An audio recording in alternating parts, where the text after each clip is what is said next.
Milenio 3, en la cadena SER, con Iker Jiménez.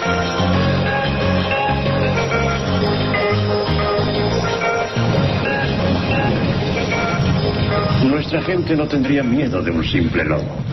La bestia es diferente. Huye de los hombres como si supiera que debe temerles, pero mata a mujeres y niños. ¿La ha visto alguna vez? No. Entonces, perdonen, pero ¿cómo saben que se trata de un solo animal? Por la descripción de los que han sobrevivido. La bestia es más grande que un lobo. Y dicen que no teme a las balas de los cazadores. Comprendo su escepticismo, Fronsac.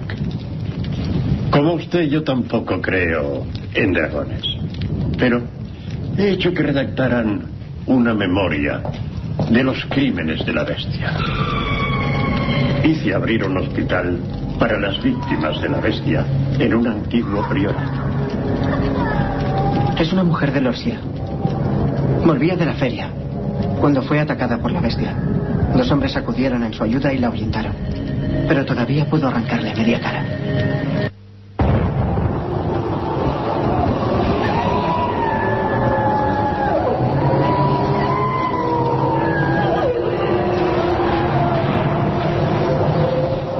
Un hecho absolutamente real ocurrió en la región del Gebaudán en 1764. Decenas de víctimas, la mayoría mujeres y niños. Se habló de un gigantesco lobo, de un simio, de un oso. Incluso también se habló de licántropos.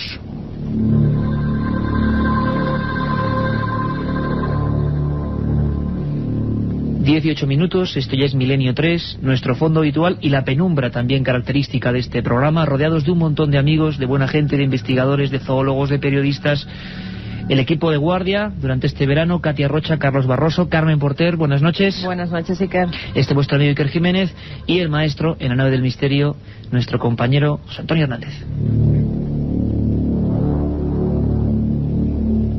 Y es que hemos recibido un sinfín de comunicados, de mensajes, de sugerencias, en definitiva, a través de ese milenio3@cadenaser.com, a raíz de la última noticia. No sería en sí un programa, sino la noticia que dábamos de supuestos ataques de, pongamos comillas, el chupacabras en el norte de Chile.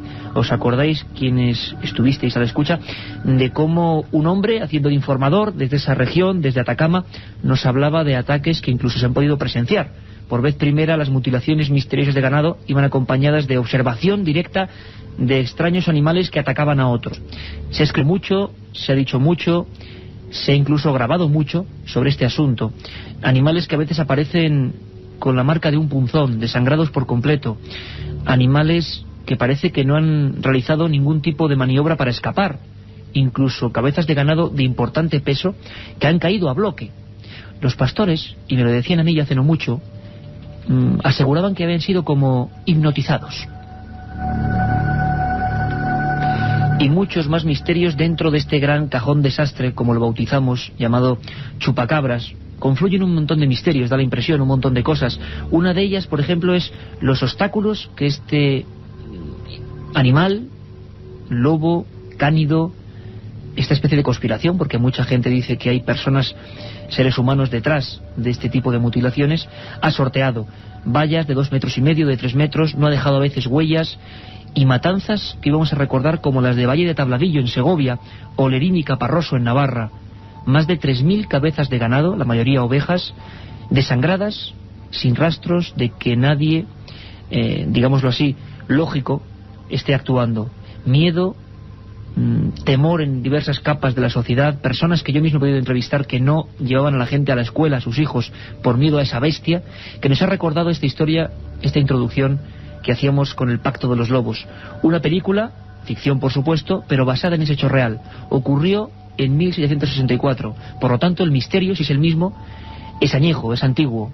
Algo ocurre en nuestros campos, de vez en cuando, esporádicamente, un intruso agresivo acaba con el ganado y luego desaparece, se esfuma. No se escucha más su triste lamento.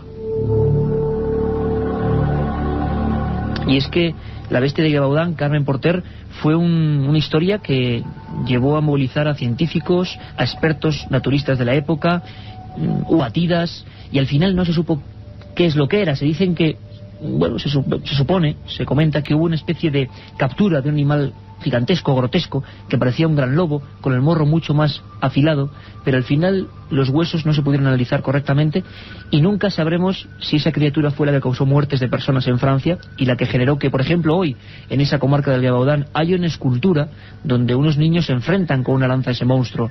No supimos nunca nada de esta historia, ¿no? Como todas las que vamos a contar hoy, se cortaron en un punto concreto.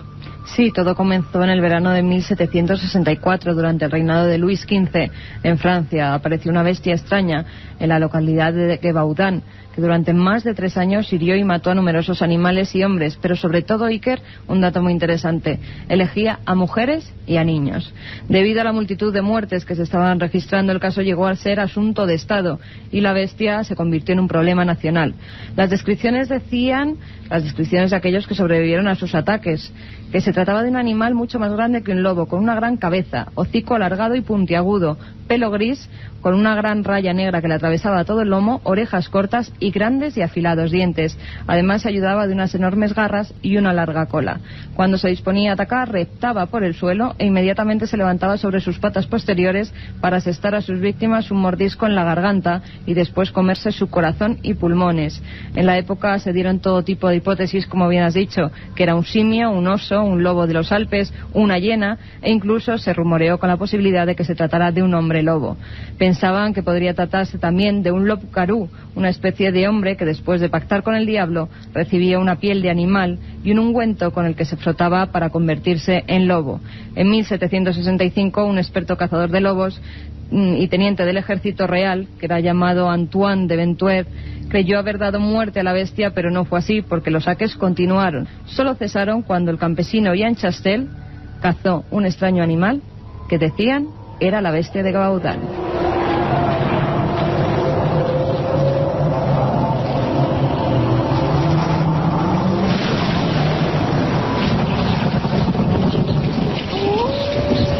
La otra realidad. Fenómenos extraños. Misterios sin resolver. Milenio 3. En la SER. Esa es la primera historia, quizá, aunque seguro que si rascamos en eso que se llama el disco duro del tiempo encontraríamos mucho más, y algunas seguro que nos llevan casi a la prehistoria, pero lo cierto es que el hombre siempre ha temido esos bosques, esa nocturnidad, y aún hoy, como vamos a ver, en pleno siglo XXI, se cuentan historias y sobre todo hay hechos concretos, físicos, investigados por nuestras fuerzas de seguridad que están indagando en asuntos como este. Matanzas de ganado, año 97, año 99, año 95, en este país y en Iberoamérica. Y vamos a tener las personas que han investigado también en el lugar de los hechos, lo hemos hecho todos los que aquí estamos, y vamos a exponer nuestros documentos para que, como siempre, seáis vosotros los que saquéis vuestra propia conclusión. Como siempre también digo, aquí nadie vende ninguna verdad. ¿Qué está pasando? Parece que hay muchas hipótesis y un auténtico misterio. Un misterio que hemos visto que os impacta, que os llega. La cantidad de mails ha sido sorprendente. Queréis saber más y vamos a intentarlo. Quizá enlazamos con la semana pasada. En Chile el fenómeno es ahora, es hoy prácticamente. Hace una semana empiezan a acudir diversos especialistas, canales de televisión de todo el mundo. Televisión Nacional Chile el domingo pasado hacía un programa especial. Están ocurriendo este tipo de fenómenos que parece que van rotando por el mundo. Miedo en los pastores, como decíamos, mutilaciones muy extrañas y por vez primera visiones de animales cuando menos insólitos. Recuperamos parte de la conversación que tuvimos con Jaime Ferrer, que en uno de esos chamizos de Atacama nos hacía de informador y nos contaba lo que estaba viendo sus convecinos. Este es el latido, lo que está pasando, lo que siente el pueblo chileno de esa parte norte, el desierto más seco del mundo, en torno a lo que están viviendo en estos mismos días de agosto del 2003. Le escuchamos. He comprobado que este tipo de fenómeno es percibido por cerca del 70% de la población. Yo me atrevería a decir que sobre el 90% de las personas, de los calameños de la ciudad de acá, ha percibido que algo extraño ha pasado corriendo sobre sus techos. Las características no corresponden ni a un gato, ni a un perro, ni a una persona. Se producen sensaciones o percepciones muy especiales, una sensación de miedo muy extraña, una sensación de frío, una sensación de que algo o alguien lo está observando. Hay un temor, pero la gente, por miedo al ridículo, prefiere guardar silencio. Acabo de escuchar en Televisión Nacional de Chile un reportaje recién, hace como una hora solamente, de nuevos ataques en el sector sur de Chile.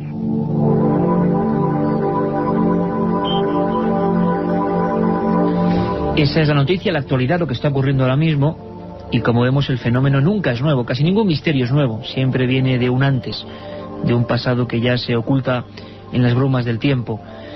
Javier Sierra, director de la revista Más Allá, compañero de este equipo y sobre todo buen amigo, que es lo importante, y con alma de investigador. Se marchó a Costa Rica en el año 96, ¿no, Javier? Eso es, en la primavera de 1996. Porque estaban ocurriendo los primeros casos que empezaron de verdad a alarmar al público, sobre todo de habla hispana. Y es cuando se funda el término chupacabras, ¿no? Sí, se había formado ese término pues poco más o menos un año antes, más o menos en Miami, ¿no? Cuando buena parte de la población en torno a Fort Lauderdale empezaron a recibir, bueno, pues noticias de que estaban muriendo cabezas de ganado y animales domésticos. Yo no le di demasiado crédito, aunque esto se vinculó rápidamente al tema OVNI y a las mutilaciones de ganado que en los años 70 y 80 habían acosado todo el suroeste de los Estados Unidos. Se vinculó, discúlpame Javier, porque en los lugares donde había mutilaciones, aparecían animales, los pastores y testigos decían que habían visto cosas en el cielo también, ¿no? Sí, cosas en el cielo e incluso la criatura, es decir, hablaban de una criatura de pequeño tamaño, ojos rojos, cola casi de saurio, era como una cosa un poco extraña, que era la que se abalanzaba contra sus víctimas, les practicaba 1 o 2 orificios según las latitudes en la parte derecha generalmente del cuello y les desangraba. En el caso de Costa Rica, yo llego, como te decía antes, en la primavera del 96, en el mes de abril, y las portadas de todos los periódicos de ese pequeño país, un país de 50.000 kilómetros cuadrados, se ocupan a diario de este asunto del chupacabras.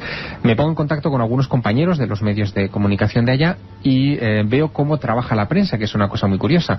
Me embarco en una especie de misión itinerante a la caza del chupacabras. Un equipo del diario Extra de Costa Rica, de San José, en un Isuzu 4x4, se dedicaba a recorrer de arriba abajo la franja de tierra de Costa Rica con la frecuencia de la policía pinchada. De tal manera que muchas veces el todoterreno, el 4x4 del periódico, llegaba antes al lugar de los hechos que la propia policía. Y eso pasó la mañana del 13 de abril de 1996.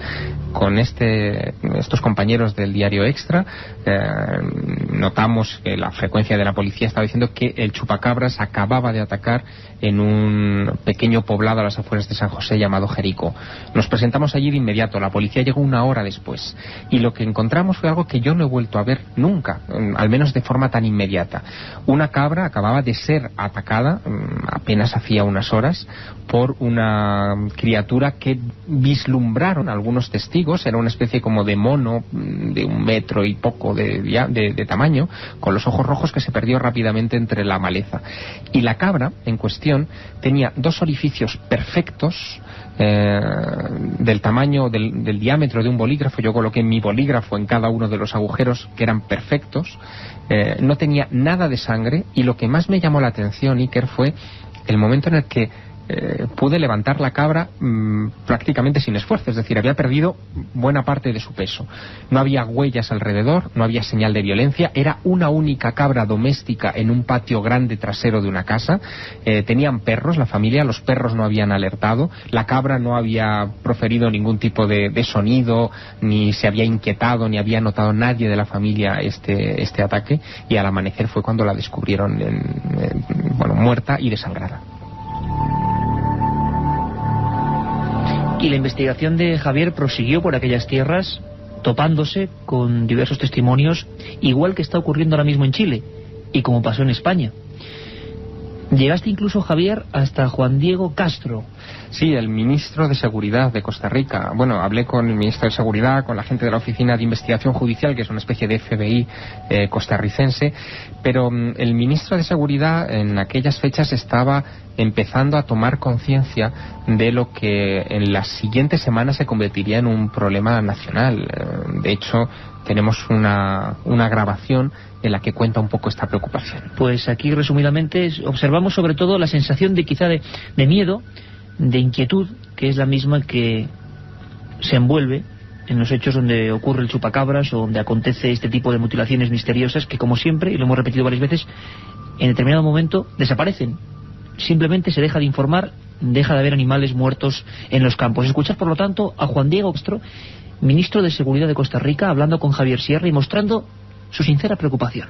Le puedo asegurar que de repetirse un caso de estos, nosotros vamos a intervenir para que quizá no solo la policía judicial, porque bueno, habría que ver si eso es un delito o no es un delito, sino que las autoridades científicas, las universidades, el Ministerio de Agricultura, el Colegio de Veterinarios, la Escuela de Veterinaria de la Universidad Nacional. A mí me extraña mucho que no haya intervenido la Escuela Veterinaria, que no haya intervenido el Ministerio de Agricultura en todo el problema. Ahora sí estamos en una hora capicúa, 22:22, todo el equipo, el maestro Hernández en la técnica y, bueno, sumergiéndonos en una esfera que es la del chupacabras, la de las mutilaciones de ganado, y como veremos tiene muchas directrices y probablemente muchas caretas, muchas máscaras. La verdad es que tenemos a un compañero que ha estado varias veces con nosotros, que últimamente, con la pasión que ha desatado por África, ha recibido un montón de mails a ese, Carmen, me olvido siempre, Milenio3. Milenio3 con número @cadenaser.com. Milenio3 @cadenaser.com. La verdad es que ha habido un montón de comunicaciones, Fernando González Siches, sobre animales extraños, sobre qué puede haber detrás de estos ataques y sobre todo a raíz de las últimas informaciones que nos trajo Carmen y Jaime Ferrer desde Atacama. Como zoólogo, sé que eres un apasionado de la aventura también, de los animales misteriosos que están ahí al margen de lo descubierto. Escuchabas muy atentamente a Javier. Yo no sé si se puede hacer un primer diagnóstico, ¿no?, de qué puede estar detrás de este tipo de ataques, si puede haber algún tipo de simio concreto, de animal, de murciélago, como decían que había en México en un momento dado que hiciese este tipo de ataques, haciendo una catch sobre los diferentes tipos de animales que pudieran ser sospechosos. Nos encontramos con muchos, con pocos, se reduce el espectro. Pues yo creo que de los ataques que bueno, antes que nada, ¿cómo estás? Muy buenas, Carmen, y muy buenas, Iker. Pero yo creo que en el chupacabras se ha metido, como bien decías el último día, es un cajón desastre enorme y se han metido muchos casos muy diferentes. Puede haber animales, y de hecho los hay, detrás de estos ataques, de algunos de ellos, sobre todo los más, digamos, convencionales. Hablamos el otro día que una de las pautas principales del chupacabras, del enigmático para mí de verdad chupacabras, que es este que mata ingentes cantidades de ganados.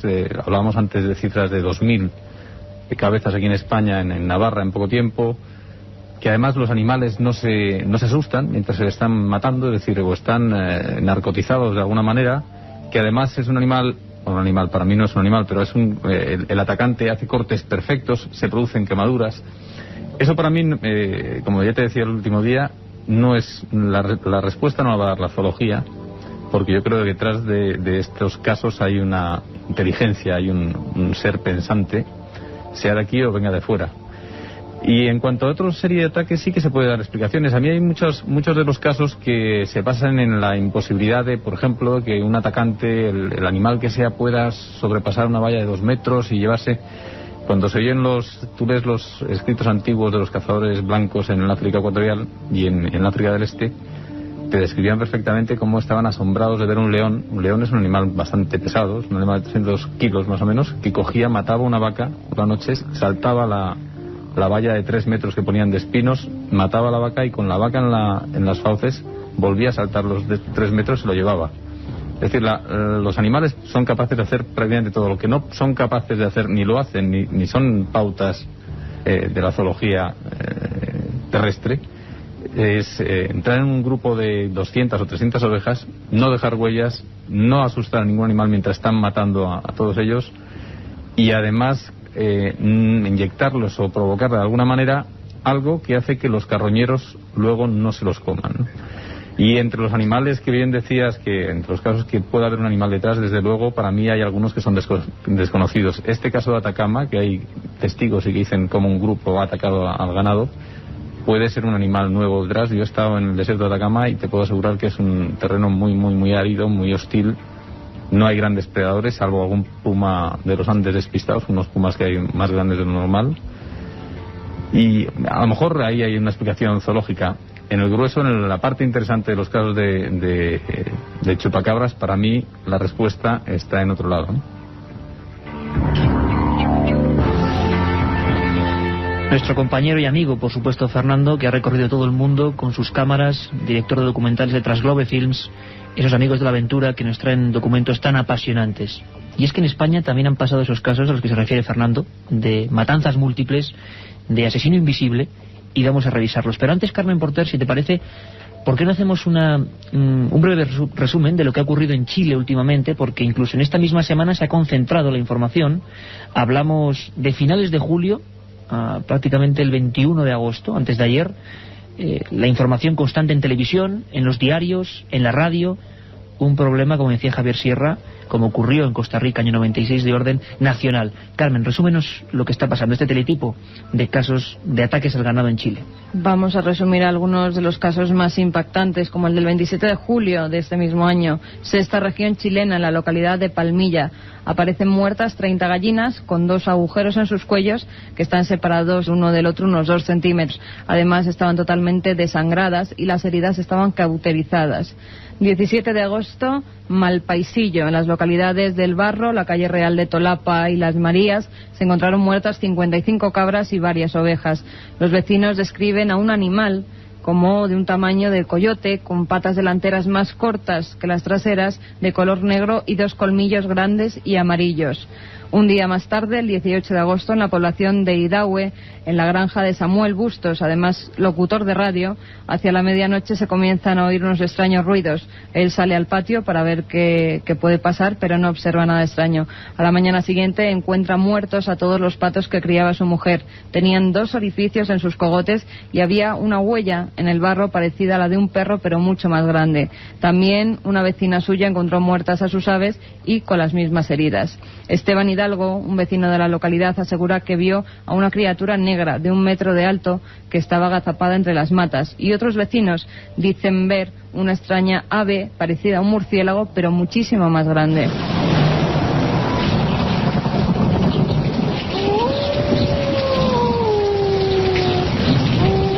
El 19 de agosto, en el puerto de San Antonio, en el domicilio de Ana Luisa Morales, se hallan 7 pollos muertos. Estaban sin sangre, con gran parte de su plumaje desprendido del cuerpo, y en el cuello presentaban 2 orificios de unos 2 centímetros de diámetro.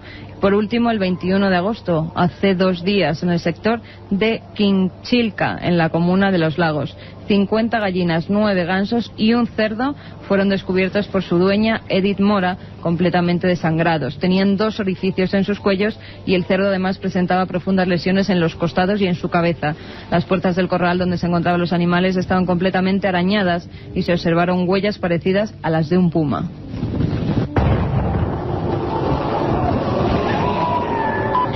Un modus operandi cuando menos curioso. Así ocurrió en España, y vamos a escuchar documentos que nunca se han emitido en radio de los pastores, de su temor. Si os parece, Javier y Fernando, los escuchamos rápidamente porque nos van a hacer la radiografía de lo que pasó allí, lo que ocurrió, lo que vivieron, lo que sintieron, batidas, escopetas, y luego opinamos, si queréis, sobre qué ocurrió concretamente en Valle de Tabladillo, Segovia. Un total de más de 1.500 cabezas de ganado solo en esa región, en apenas 2 días. Vamos a escuchar primero, si os parece, a Rufino Martín. Rufino Martín, pastor, el número, si no nos falla, son 324 ovejas. Pero antes una advertencia. Tomás Poza, otro pastor que se encargaba en ese momento del rebaño, las encierra en un pretil, esas más de 300 ovejas, cae la noche, en apenas 1 hora, un agresor desconocido y esporádico entra, las mata a todas, algunas con un solo punzón, sin sangre, y ninguna de ellas, a pesar de que la puerta se abre, huye. Yo recuerdo la descripción de los pastores, y es que habían caído, como decimos, a bloque, sin signos de pelea, de simplemente hacer frente a ese misterioso lobo, entre comillas, que les había hipnotizado. Escuchamos por vez primera a Rufino, que se encontró así a su rebaño. Para sangrarlas, estaban ahí los tornillos en el cuello, para sangrarlas. Te dicen que es lo que más le gusta la sangre, y casi todas las que estaban muertas, vamos, casi todas no, había por lo menos 15 o 20 que estaban sangradas así del cuello, sin sangre, esas las chupa la sangre y van por otra y por otra, hasta que se cansan, claro. Hasta que se cansan, claro, decía el bueno de Rufino, al que el chupacabras, o sea lo que sea, le hizo una gran faena. Amós Fresnillo era otro de los hombres que estaba allí con nosotros viendo las ovejas muertas, un espectáculo increíble al que no se acercaba ningún carroñero. Lo escuchamos rápidamente Amos hablaba de un solo punzón. La mayoría tenían un solo colmillo. Incluso la Guardia Civil, que investigó los hechos ante las pertinentes denuncias, hablaban de un animal, de un cánido con un solo colmillo, que hubiera actuado de esta forma, a modo de vampiro. Escuchamos a Amos Fresnillo. Pues las marcas, concretamente, es como una especie de punzón que lo meten en el cuello, la sangran, se beben la sangre y así mueren. Entonces, pero aquí también lo que se ha visto es que se han comido una abajo, en otro sitio también se han comido alguna, pero sobre todo las marcas te las dejan ahí. También se ha denunciado a través de la Guardia Civil y aquí pues no viene nadie ni a apoyar ni nada. La otra realidad. Milenio 3. En la cadena SER. Hasta muchos días después, los buitres, abundantes en la zona, no como el lobo, hablaban de que nunca se había visto lobo en esa zona, acudían al botín y por eso algunas sí podían estar mordidas, pero al parecer la inmensa mayoría de las 300 estaban solo con ese punzón. ¿Mismo modus operandi, Javier, del que tú observaste o que viviste allí en Costa Rica? Pues prácticamente sí. De hecho, una de las hipótesis que se barajaron en Costa Rica en aquella época, que podía ser algún tipo de lobo o incluso de un vampiro, se llegó a hablar en aquella época, eran prácticamente las mismas hipótesis que se barajaron en España unos meses después, porque lo de Costa Rica ocurría en abril, en la primavera del 96, y en España comienza a desatarse este fenómeno, sobre todo en el norte, entre Vizcaya, Burgos y Navarra, a partir del verano de ese año, ¿no?, del 96.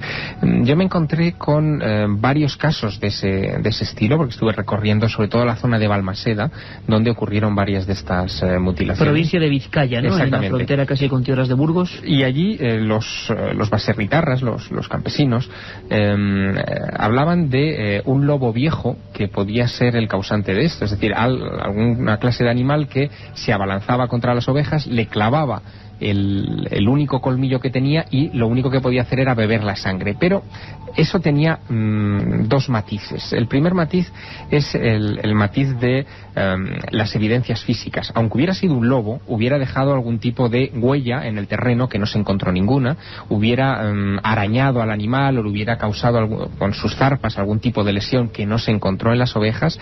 Y el segundo matiz es un matiz más prosaico. Decir a las autoridades o al seguro que les ha atacado el chupacabras equivalía a no cobrar ningún tipo de indemnización.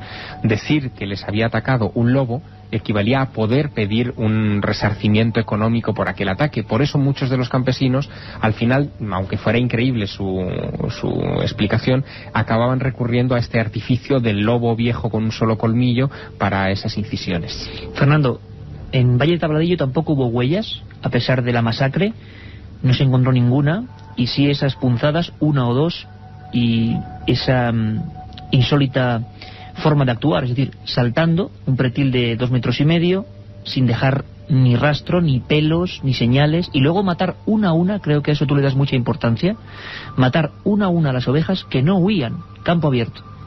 Sí, desde luego yo le doy mucha importancia porque es un síntoma, es una señal clarísima de que ni lobo, ni perro, ni ningún predador, una oveja, metes un lobo en un redil y se organiza un pandemonio allí que balidos, coces, de todo. Las ovejas se asustan con un perro, de hecho los nadie escuchó nada, también es importante, se estaba junto al pueblo, nadie escuchó nada. Exacto, y encima, además, toda esta serie de características de que no dejen huellas, que desde luego los lobos y los perros asilvestrados las dejan, que además te digan que no se lo comen los carroñeros después a las ovejas, eso, los lobos no tienen nada en las bocas, en la saliva, que haga que los carroñeros luego no vengan, ni los lobos ni ningún predador de la fauna mundial. Y no sé, se dan unas circunstancias, para mí estos sí que son los claros casos del chupacabras, y yo te aseguro que no hay ningún predador ni conocido ni desconocido, porque lo que sí que hay es unas pautas dentro de la naturaleza, de la zoología, que aunque no se puede decir nunca ciencia cierta que estas cosas son así, pero vamos, que yo te aseguro que un predador de un solo colmillo con capacidad de hipnosis, que además pues salte grandes distancias, no deje huellas, eso es imposible, eso no es un animal. Y además al final, en España, como suele pasar, por desgracia, el que la paga es el lobo. Buena conclusión. Fijaros, o escuchad atentamente lo que opinaba un grupo de vecinos de diversos estratos sociales, unos eran campesinos, otros comerciantes, que pudimos entrevistar allí en Sepúlveda y Valle de Tabladillo. Me parece muy importante porque también es el condimento sociológico que acompaña siempre al misterio, ¿no? No solo lo que exista o deje de existir, sino cómo lo interpreta, como digo siempre, nuestro hermano, el ser humano, ¿no?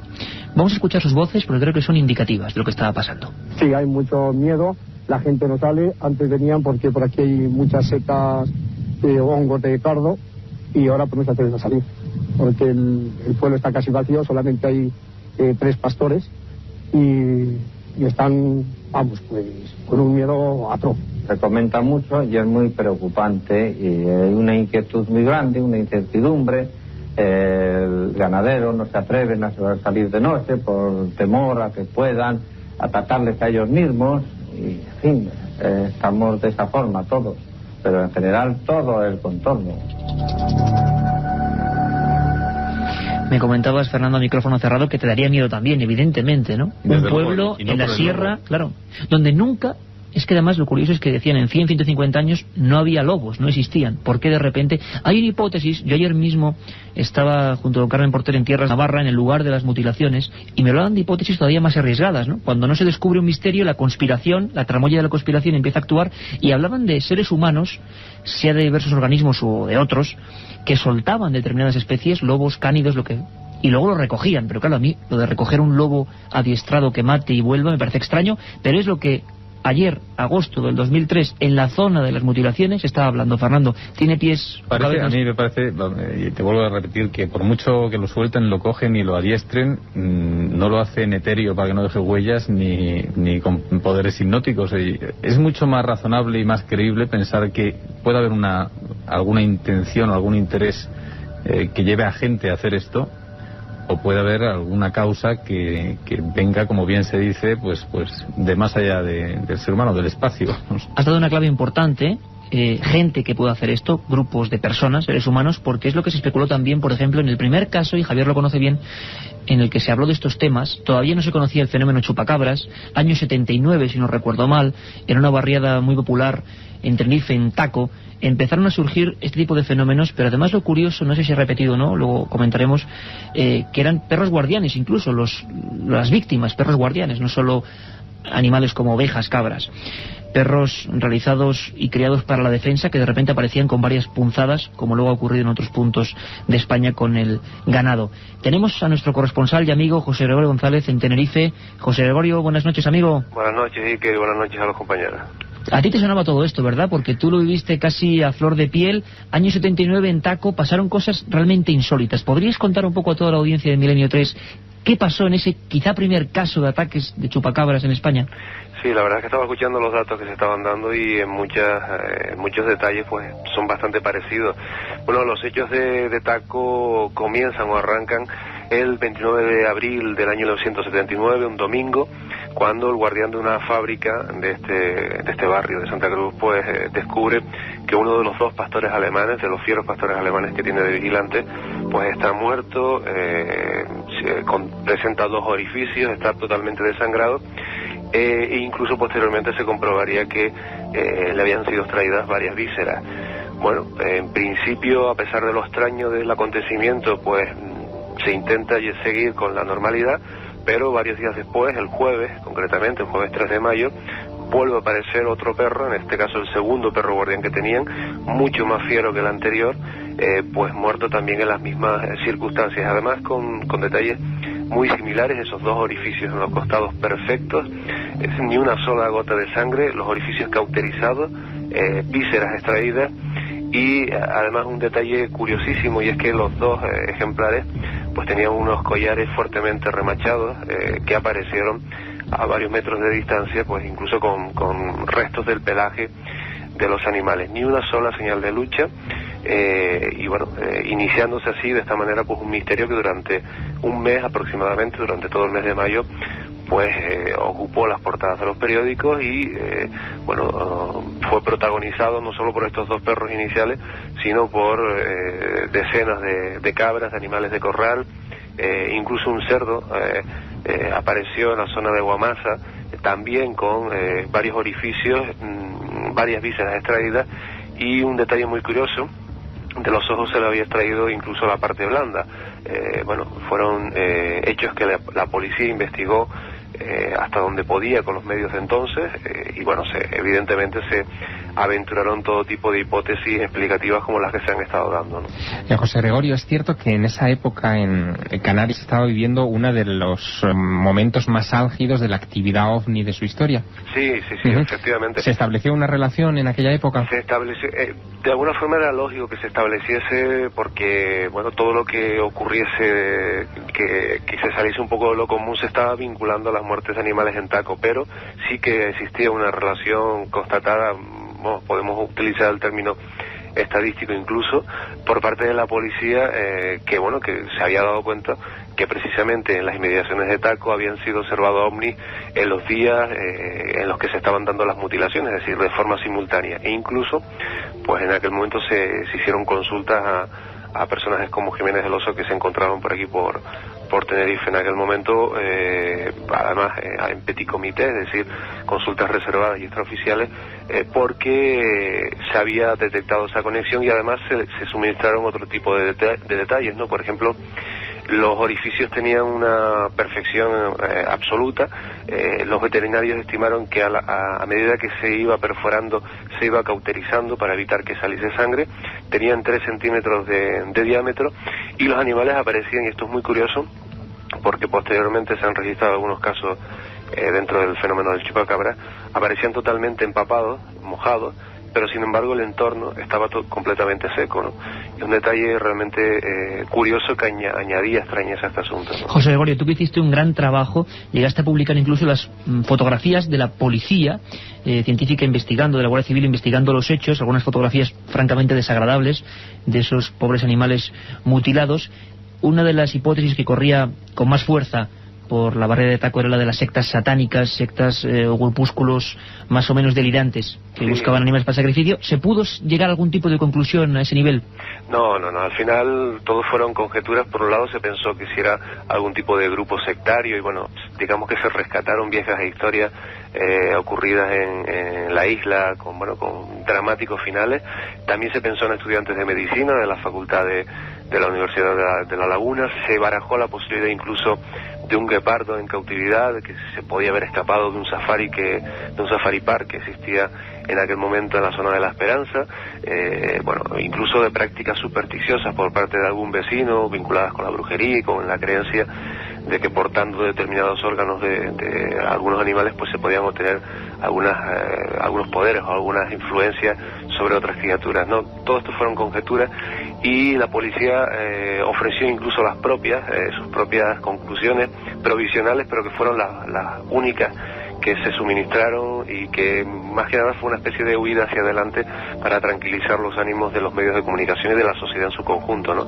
Ellos propusieron que en algunos casos los animales habían muerto por causas naturales, y posteriormente las ratas habían hecho de las suyas, pues abriendo los orificios y extrayendo la sangre y las vísceras, y en otras ocasiones que también podían haber sido ajustes de cuentas, porque los perros podían haber atacado a alguna persona y se hubiesen vengado posteriormente las víctimas de estos animales, ¿no?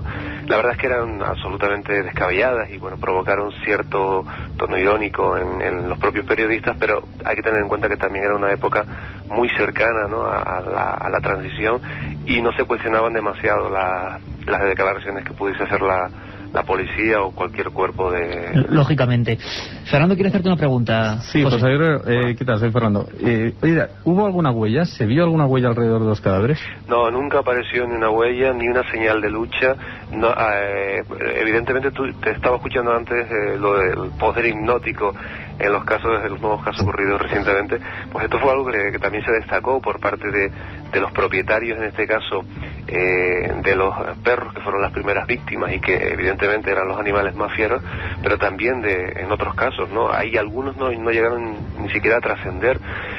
Hay uno singular y muy anecdótico, muy simpático, dentro del drama evidentemente que supuso para el propietario, de un macho cabrío muy apreciado por el cabrero, por el propietario, y que ante el temor de que se viese afectado por esas muertes, pues decidió pasar la noche prácticamente prácticamente a unos metros de donde se encontraba el animal, que al día siguiente apareció muerto, con los orificios perfectamente trazados en su cuerpo, con las vísceras extraídas y sin una sola gota de sangre. Por lo tanto, bueno, evidentemente yo creo que fuese lo que provocaba este fenómeno, ejercía algún tipo de influencia que inmovilizaba o bueno, no sé, paralizaba, ¿no? Impedía que se defendiesen estos animales, ¿no? Año 79, Taco, el mismo misterio, lo estamos viendo, el mismo cajón desastre, donde parece que convergen 1001 teorías. José Gregorio, pues gracias por esa información. Hemos acudido a la casi prehistoria del fenómeno chupacabras. Hace pues casi 25 años alguien merodeó por esa zona popular de Taco. Un abrazo muy fuerte, compañero. Un abrazo, buenas noches. Y es que muchas veces, y lo sabéis mejor que nadie, claro, el ser humano se encuentra un poco indefenso y teoriza. Lógicamente en Gévaudan, cuando empezábamos el programa, hablábamos de esa bestia, había múltiples ideas para intentar catalogarla. Una de ellas era el poder maléfico, hablábamos de hombres lobos, loup-garou. Se hablaba también del diablo, de seres negativos. Yo me he quedado muy sorprendido investigando estos hechos porque he visto y he comprobado que el ser humano sigue pensando a veces lo mismo. Animales, lobos fantasmales que se cruzan en los caminos, ganado que de repente desaparece como absorbido por el aire. Hay mucha mitología, mucha quizá realidad en nuestros campos, en España, siglo XX y siglo XXI, y vamos a intentar indagar un poco en ella. Escuchad esta introducción. La bestia es grosa como una vaca. Del tamaño de una vaca. He visto el plan de loops. La bestia no era pas un loop. Había laguna. Jax ha visto muchos lobos y dice que el animal que les atacó no era un lobo. Tenía el morro alargado, dientes como cuchillos.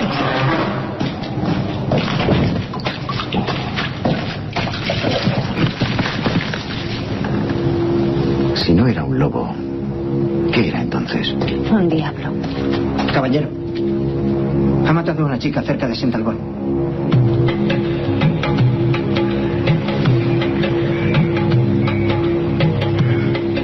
El diablo, eso creían que era la bestia de Gévaudan. Y en algunas regiones españolas, si no el diablo, sí entes sobrenaturales, que desde luego no son bien recibidos.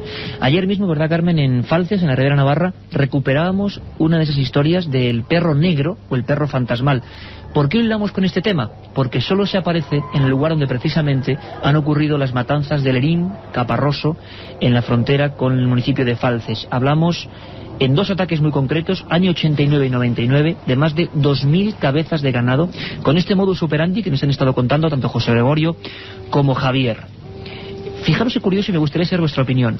Yo sabía que entre los cazadores, entre los pastores, los que han sido afectados por esta historia del chupacabras, existían extrañas leyendas, pero leyendas con nombres y apellidos. Es decir, no mitos que se pierden en la bruma, sino que tienen personas responsables vivas que dicen: esto lo he visto yo. Ayer mismo, hace apenas 24 horas, grabamos este documento. Francisco Jiménez y otros cazadores se habían encontrado en el lugar de las mutilaciones y no otro, desde los años 30, con lo que llaman el perro negro.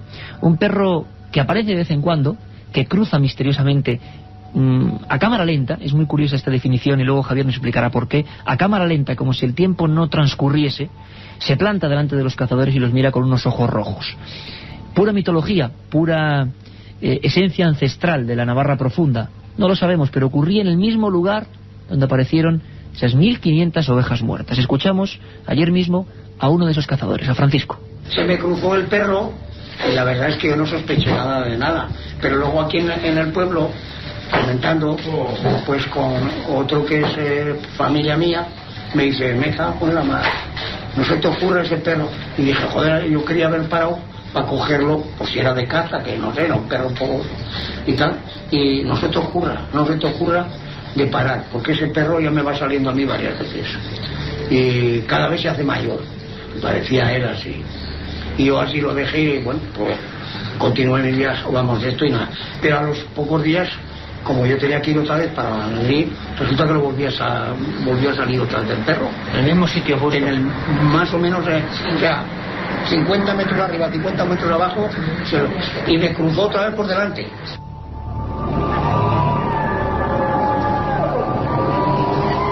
La escena sería la siguiente. Además, los coches habitualmente, como luego nos comentaba Francisco, perdían fuelle, se detenían a veces casi incluso en el lugar de los hechos.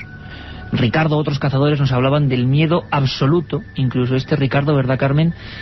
Persona ya difunta, hablaba, en palabras de mi abuelo y de los que le recordaban, como para él, esto es cuestión de creencias, era algo diabólico, algo extraño. Y justo en ese punto, entre Falces y Lerín, habían aparecido las cabezas de ganado. Tiempo que se ralentiza. Un coche, quizá a esta misma hora, en la noche, carretera Falces-Lerín, kilómetro 15, y ese perro que aparece, que no se parece a ninguno, que tiene ojos casi reflectantes, y que provoca esa inquietud en gente que conoce perfectamente el mundo de los perros. Tiempo que se detiene. Otra cosa importante, Javier, ¿sabes por dónde voy? Sonido que desaparece. El campo se convertía en una burbuja. Misterios que pasan, ¿no? Y que ocurren. Y que tiene un nombre. Los investigadores llaman desde hace muchos años a este tipo de situaciones que se producen en lugares muy concretos, siempre suelen ser las mismas zonas geográficas, zonas ventana. Zonas ventana quiere decir ese tipo de enclaves en los que se producen muchas cosas anómalas a la vez en periodos de tiempo muy intensos. Pueden ser apariciones de animales extraños, generalmente, y vuelvo a insistir en ese pequeño detalle que hablábamos con respecto a Costa Rica, con los ojos rojos, que es una constante universal, este tipo de criaturas con ojos rojos. Apariciones de ovnis, coincidiendo con mutilaciones de ganado, como en el caso de gente que sufre mareos o extrañas sensaciones de vómito o de malestar en esa zona en concreto durante meses, y después la gente puede pasear normalmente cuando ha pasado un cierto tiempo. Son zonas ventana, o sea, lugares donde se concentran este tipo de anomalías. Fernando, ¿sería normal la actitud de ese perro, si es un perro de carne y hueso, que se cruzase durante tantos años? O sea, un perro que alcanzaría 60, 70 años, creo que es una aberración zoológica, ¿no? No me digas nada más. Y siempre cruzándose en el mismo camino y como advirtiendo. Este hombre, Ricardo, decía que, claro, daba mucho miedo. Hablábamos o escuchábamos ese corto de La bestia de Gabaldón, es el diablo. Algo maligno, pero que tampoco, si quería hacer daño, lo hubiera hecho, ¿no? Siempre en el mismo lugar, casi como dicen que hacen los espectros o fantasmas, de existir estos, ¿no? Recorrer siempre un mismo camino.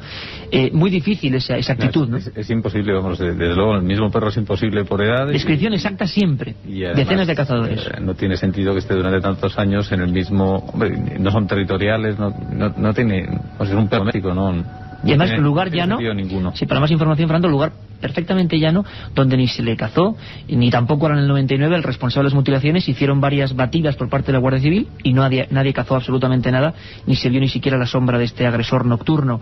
Pero todavía hay cosas más extrañas con el ganado, con los supuestos lobos o agresores, como decimos. Ha habido casos, hemos recogido varios, en Extremadura también, de desaparición insólita en lugares inaccesibles, desaparición de ganado. Creo que tenemos al otro lado telefónico a Ángel Briongos, desde Zaragoza, en Teruel concretamente, perdón, en la zona de Celadas. Descubrió unos hechos realmente insólitos. Ángel, buenas noches. Hola, buenas noches, Iker. Ángel, ¿qué pasó exactamente en Celadas en 1996? Uno de los casos más raros que seguro tú te has encontrado nunca, ¿no? Pues sí, conjuntamente con otro ocurrido en el 2000 en otro lugar, pues es uno de los más extraños, ¿no? Porque en Celadas desaparecieron en cuestión de 8 horas aproximadamente, desde la 1:30 de la tarde hasta las 9 de la noche, que habían dejado una paridera con un montón de ovejas, pues desaparecieron unas 163 ovejas, de las 700 aproximadamente que había allí. No sé, se piensa complicar la historia cuando se interpone una denuncia ante la Guardia Civil, lógicamente, porque aquello no es normal.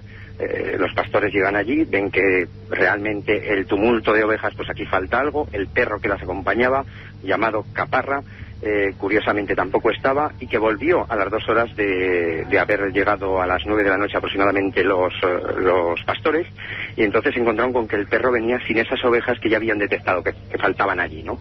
¿Qué ocurre? Se acercan a la Guardia Civil a la mañana siguiente, pone la denuncia, la Guardia Civil empieza a investigar y se da cuenta de que tras seguir las huellas y lógicamente los excrementos de los animales, imagínate en una zona de montañas en las que no hay absolutamente ningún camino para que pueda acceder un camión de grandes dimensiones para transportar nada menos que 163 ovejas, y se encuentra con que a partir de ahí el camino se corta. Nada más, la carretera más cercana a 4 kilómetros de distancia, carretera asfaltada, y el camino empedrado con baches impresionantes en los que apenas puede pasar un vehículo, a 6 kilómetros de la paridera donde habían desaparecido las ovejas. Ángel, ¿y os quedéis sorprendidos? Sois de los primeros en acudir, los primeros como informadores, como investigadores del asunto, pero lo curioso es que no hay ninguna huella, digamos, de seres humanos cerca, suponiendo que personas hubiesen hecho alguna especie de tropelía, y tampoco de rodadas, ¿no?, de vehículos. Nada, Iker, absolutamente nada. Estamos hablando de que 163 ovejas pues deben pesar bastantes toneladas. O el camión ya de por sí lo tendría que pesar también, ¿no? Ahora no recuerdo exactamente los cálculos que hicimos, que no fueron publicados, porque claro, podría variar de 1 a 2 camiones, podría variar un camión mucho más grande para introducir tal cantidad de ovejas con 2 pisos en vez de 1, en fin, entonces todo aquello hubiera dejado unas huellas, lógicamente, que hubieran detectado pues en un momento, al día siguiente, ¿no? De hecho, la Guardia Civil investigó con medios tecnológicos y demás, no detectó ninguna huella, llegaron incluso a ver si podrían estar enterradas en la tierra, porque desaparecían allí donde acababa el rastro, ¿no? ¿Dónde han ido a parar, no? Gracias, Ángel Briongos. Celadas, Teruel, otro misterio, ganado que desaparece de forma imposible, sin vehículos, sin huellas, sin rodadas, en lugares inaccesibles. Fernando, nos queda mucho por descubrir del misterio del chupacabras, si catalogamos chupacabras como eso, como un inmenso saco sin fondo, donde ocurren un sinfín de enigmas, ¿no? Efectivamente, yo creo que en la divisoria que hay entre lo que corresponde a casos de animales conocidos o desconocidos y ese otro chupacabras, para mí más representativo del fenómeno en sí, pues queda todavía por descubrir. Hay muchas más interrogantes que contestaciones. Que eso es lo que siempre sostiene la filosofía de este programa, ¿no? Las interrogantes siempre están ahí, porque animal, lobo y perro salvaje sí que hay que dejarlo claro, sí que pueden ser la principal causa de mutilaciones lógicas y características, pero sí, no con cauterios, no con quemaduras, sino con huellas, y los animales asustan, y ahí se nota claramente. Si además cada animal, los ataques de los animales suelen dejar su seña de identidad como especie, y es perfectamente determinable qué animal ha atacado a una presa en función de las heridas y las zonas que se han comido de la presa. Entonces los casos de ataques de cánidos o de félidos son perfectamente determinables por algún experto, claro. Javier, un misterio que ya es clásico, ha empezado en el siglo XX, sabemos que viene de más atrás y que seguirá dándonos mucho que hablar, ¿no? Mucho que hablar, y que tiene un componente que yo creo que es extraordinariamente inquietante, es su inteligencia, porque se trata de una criaturas o inteligencias que atacan selectivamente. Yo me he encontrado incluso casos en los que seleccionan ovejas solamente para atacarlas, solamente aquellas que están embarazadas, distinguirlas en medio de un gran rebaño y atacar solamente a aquellas criaturas que están embarazadas requiere una inteligencia zoológica por encima de lo que tiene un lobo o cualquier criatura salvaje. Ahí está el enigma, y así lo hemos contado. Un abrazo para toda la audiencia de Milenio 3. Mañana no hay programa, sí de madrugada. Un abrazo fuerte. Un montón de cosas. Una de ellas, por ejemplo, es los obstáculos que este animal, lobo, cánido, esta especie de conspiración, porque mucha gente dice que hay personas, seres humanos detrás de este tipo de mutilaciones, ha sorteado vallas de 2,5 metros, de 3 metros, no ha dejado a veces huellas, y matanzas que íbamos a recordar como las de Valle de Tabladillo en Segovia, o Lerín y Caparroso en Navarra. Más de 3.000 cabezas de ganado, la mayoría ovejas, desangradas, sin rastros de que nadie, digámoslo así, lógico, esté actuando. Miedo, temor en diversas capas de la sociedad, personas que yo mismo he podido entrevistar que no llevaban a la gente a la escuela, a sus hijos, por miedo a esa bestia, que nos ha recordado esta historia, esta introducción que hacíamos con El Pacto de los Lobos. Una película, ficción por supuesto, pero basada en ese hecho real. Ocurrió en 1764, por lo tanto el misterio, si es el mismo, es añejo, es antiguo. Algo ocurre en nuestros campos, de vez en cuando, esporádicamente, un intruso agresivo acaba con el ganado y luego desaparece, se esfuma. No se escucha más su triste lamento.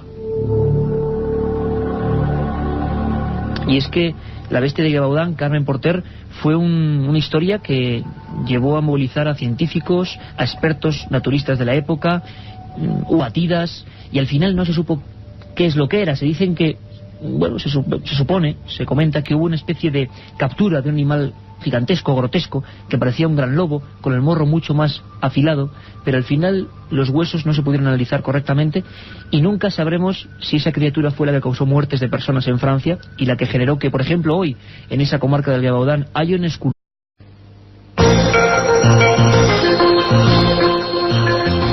Milenio 3, en la cadena SER, con Iker Jiménez.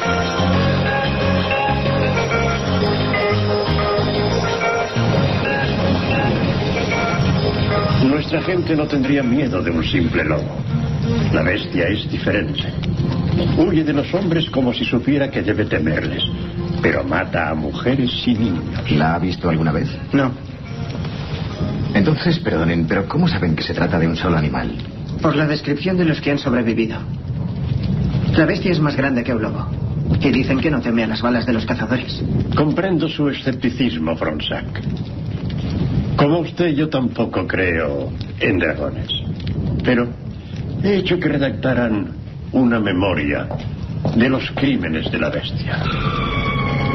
Hice abrir un hospital para las víctimas de la bestia en un antiguo priorato. Es una mujer de Lorsia. Volvía de la feria cuando fue atacada por la bestia. 2 hombres acudieron en su ayuda y la ahuyentaron. Pero todavía pudo arrancarle media cara.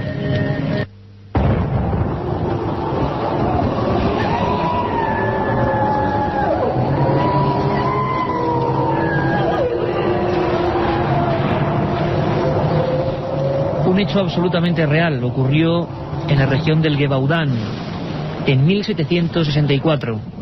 Decenas de víctimas, la mayoría mujeres y niños. Se habló de un gigantesco lobo, de un simio, de un oso. Incluso también se habló de...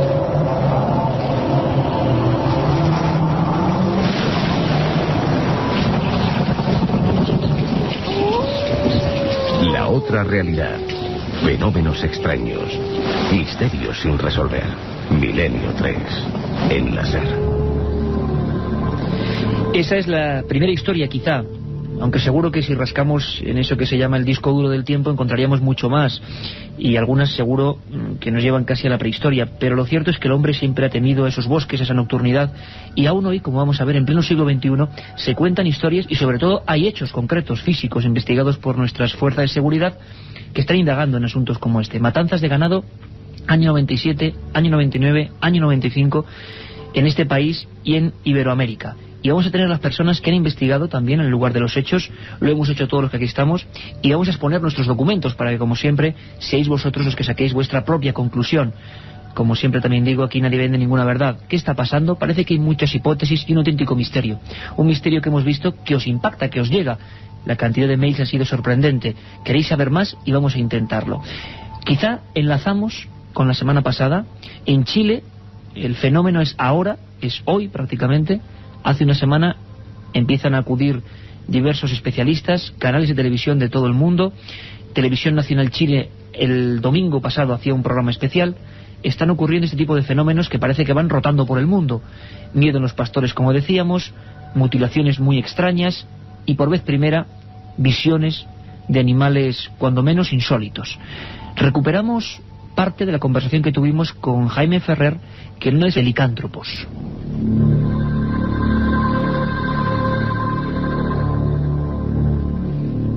18 minutos, esto ya es Milenio 3, nuestro fondo habitual y la penumbra también característica de este programa, rodeados de un montón de amigos, de buena gente, de investigadores, de zoólogos, de periodistas.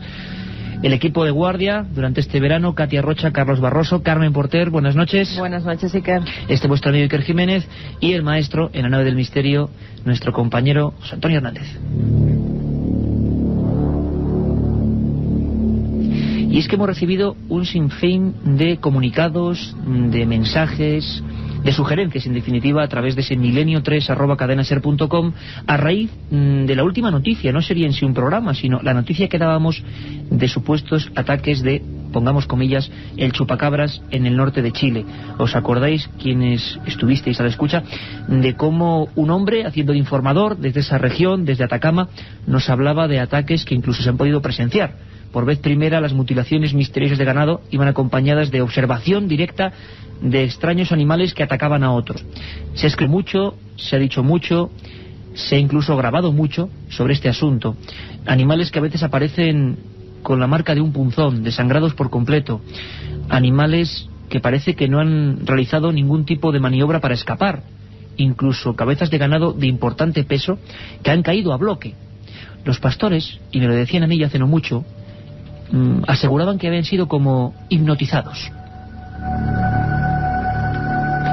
Y muchos más misterios dentro de este gran cajón desastre, como lo bautizamos, llamado chupacabras, confluyen un montón de misterios, da la impresión, una montura, donde unos niños se enfrentan con una lanza a ese monstruo.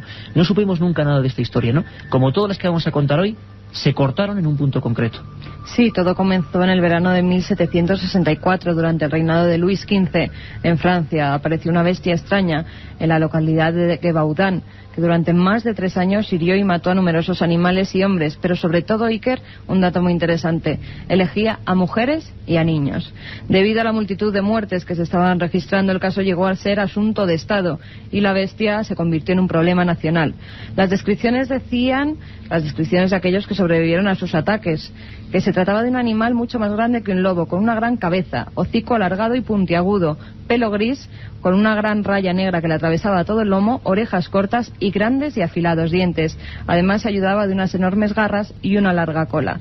Cuando se disponía a atacar, reptaba por el suelo e inmediatamente se levantaba sobre sus patas posteriores para asestar a sus víctimas un mordisco en la garganta y después comerse su corazón y pulmones. En la época se dieron todo tipo de hipótesis, como bien has dicho, que era un simio, un oso, un lobo de los Alpes, una hiena, e incluso se rumoreó con la posibilidad de que se tratara de un hombre lobo. Pensaban que podría tratarse también de un lopcarú, una especie de hombre que después de pactar con el diablo recibía una piel de animal y un ungüento con el que se frotaba para convertirse en lobo. En 1765 un experto cazador de lobos y teniente del ejército real, que era llamado Antoine de Ventuer, creyó haber dado muerte a la bestia, pero no fue así, porque los saques continuaron. Solo cesaron cuando el campesino Jean Chastel cazó un extraño animal que decían era la bestia de Gévaudan.